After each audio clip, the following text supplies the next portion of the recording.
तो गांव में यूं लगना चाहिए कि आपका पैसा सही जगह जा रहा है। तो गांव में 1000-1000, 2-2000 रुपए देने वाले आजकल कोई बड़ी बात नहीं है, सब लोग दे देते हैं। लेकिन जब गांव में राजनीति चल जाती है, और हाथ जोड़ के कहता हूं गांव वालों को, क्योंकि मैं राजनीति से हटके भी कुछ लोग संदेश देना चाहते हैं। हम लोग विधायक बने हैं तो तनख्वाह पाने के लिए और कोटा खर्च करने के लिए नहीं बने हैं। कुछ ऐसी बातें हैं जो कोई नहीं समझाता है। मैं कहता हूं कहीं राजनीति कर लेना, कितनी भी तोड़ फोड़ कर लेना, लेकिन जो विद्यालय के अंदर गांव राजनीति करता है, वो राजनीति आपके बच्चों का भविष्य बिगाड़ने का काम करती है। इसलिए विद्यालय के मामले में कोई राजनीति मत करना, ये मैं गांव वालों से निवेदन करना चाहता हूं। इसमें सहयोग नहीं कर सकते तो व्यवधान मत करना।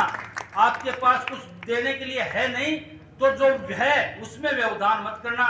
लेकिन दुर्भाग्य के साथ हम भी सार्वजनिक जीवन में जीते हैं, जब विद्यालय की बात आती है तो नेता अपने पाड़े मांड के खड़े हो जाते हैं और उसमें विद्यालय का नुकसान हो जाता है। विद्यालय का नुकसान शिक्षकों का और शिक्षिकाओं का नहीं होता है, हमारे भविष्य का होता है। ये जो भविष्य बैठा है हमारे देश का, इसका नुकसान होता है। इसलिए मैं आग्रह करता हूँ, जो काम आप लोग कहेंगे हम उसको करवाने की कोशिश करेंगे।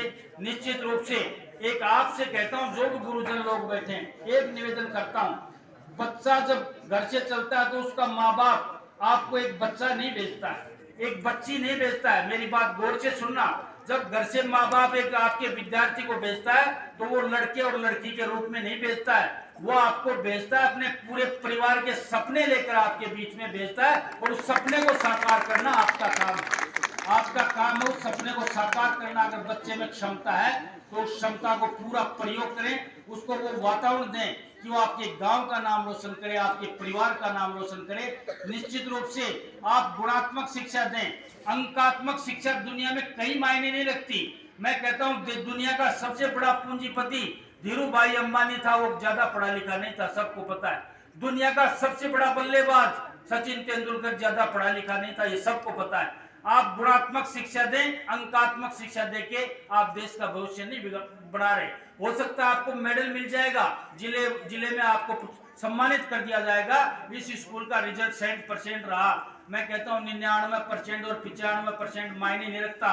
जब संस्कार ही हमारी पीढ़ियों में नहीं होंगे, शिक्षा के साथ साथ अगर संस्कार डालते हो तो बच्चे का सर्वांगीण विकास करते हो आप। संस्कारहीन पीढ़ी और संस्कारहीन बच्चा ना देश के काम आता है, ना प्रदेश के, ना गांव के, ना ढाणी के, और ना अपने परिवार के। मैं कहता हूं, क्या करोगे ऐसे कलेक्टर का, क्या करोगे ऐसे एडीएम का, क्या करोगे ऐसे थानेदार का, क्या करोगे ऐसे अधिकारी और कर्मचारी का, जिसके बूढ़े माँ बाप और अनाथ आश्रम में बैठे हैं। वो एसडीएम और कलेक्टर किस काम का है? मैं कहता हूँ उसमें संस्कार नहीं डाले, वो कलेक्टर और एसपी सिर्फ तनख्वाह पाता है, जिसका माँ बाप वृद्ध आश्रम में बैठा हुआ अपनी पीढ़ी को रोता रहता है। ऐसी संस्कार विहीन शिक्षा इस देश में कोई जगह नहीं है।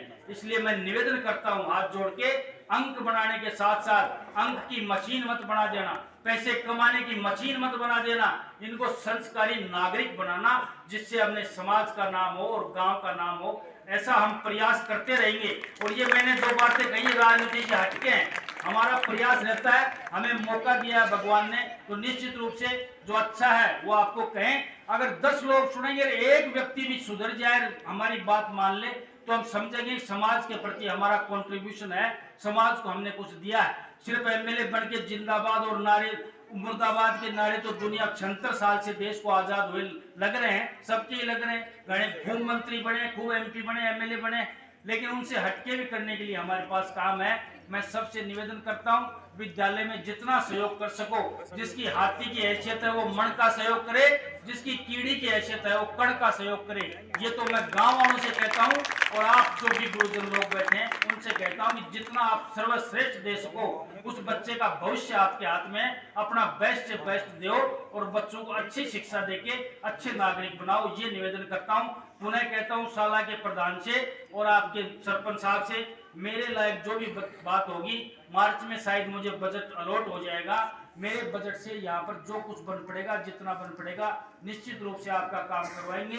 इन्हीं शब्दों के साथ हमारे 2 प्रोग्राम और हैं, आपसे थोड़े शॉर्ट टाइम के लिए आप